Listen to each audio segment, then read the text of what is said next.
Est-ce que vous avez déjà fait des pâtes fraîches vertes? Moi non, on va essayer ensemble. Pour leur donner cette jolie couleur verte, on va prendre des épinards. Je vais les placer dans un récipient et je vais mixer. Je verse la farine et je vais faire un puits. Je casse mon œuf dans le puits et je vais ajouter les épinards. On va casser l'œuf comme ça avec une fourchette. On va incorporer la farine petit à petit. Je vais commencer à pouvoir mettre les mains.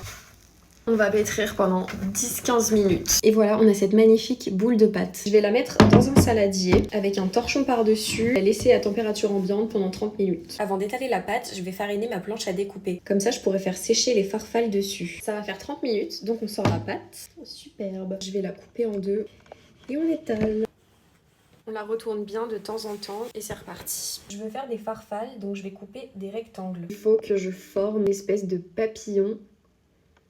C'est comme ça. Je pensais que ça allait être plus dur. Et je pince bien au milieu. Très bien. Ma petite farfalle. Ça va être assez long, donc on se retrouve après. Ça y est, j'ai terminé de faire les farfales. Elles sont vraiment trop jolies. On va pouvoir passer à la cuisson.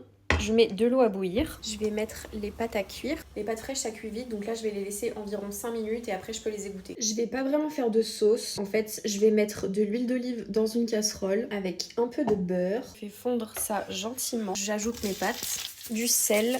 On les laisse pas longtemps, je veux pas les faire griller. Je râpe ça par-dessus. C'est prêt.